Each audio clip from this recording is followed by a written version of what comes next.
গণঅভ্যুত্থানে Kushtia police League এবং আওয়ামী লীগের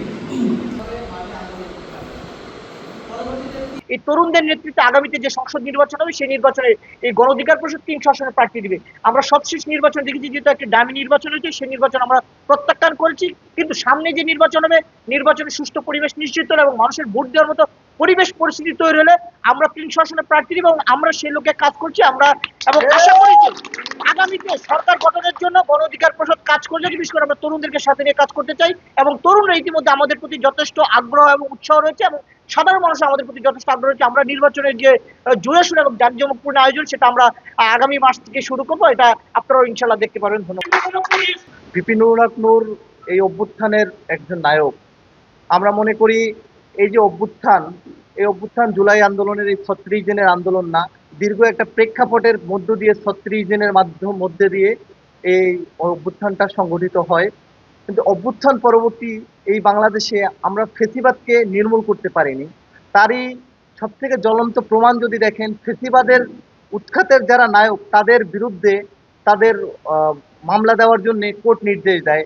আমরা আমাদের সমাবেশ থেকে সবসময় বলে এসেছি, সচিবালয় থেকে শুরু করে আদালত, কোর্টপাড়া থেকে শুরু করে সব জায়গায় ফেসিবাদকে নির্মূল করতে হবে। যদি ফেসিবাদকে নির্মূল করা না হয়, বিপিনুর হক নূরের নামে যে মামলা দিয়েছে, আমরা আইন উপদেষ্টা, স্বরাষ্ট্র উপদেষ্টা থেকে শুরু করে সবাইকে জানিয়েছি যে দ্রুত সময়ের ভিতরে এটা একটা পদক্ষেপ নেন। এবং এই যে জাতীয় পার্টি, এরা ফেসিবাদের দোষর।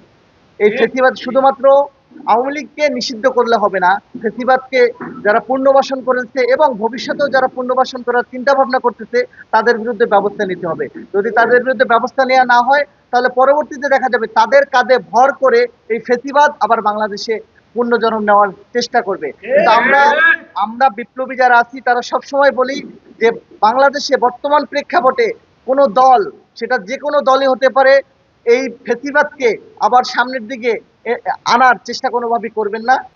আসলে যারা গণ অধিকার পরিষদ করেন, এরা হচ্ছে একটা বিপ্লবী নেতা। বিপ্লবীরা সবসময় অন্যায়ের বিরুদ্ধে কঠোর অবস্থানের রাজপথে থাকে। আপনারা জানেন 2018 সাল থেকে 2024 সালে একমাত্র বিভিন্ন নেতৃত্বেই, বিভিন্ন বিপ্লবী ভূমিকায় এই ফ্যাসিজম দূর হয়েছে।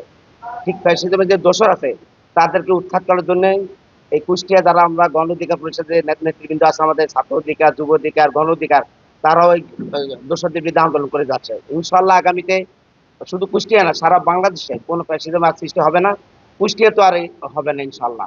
এটাই আমরা আত্মবিশ্বাস রাখি কুষ্টিয়ার নেতৃত্ব।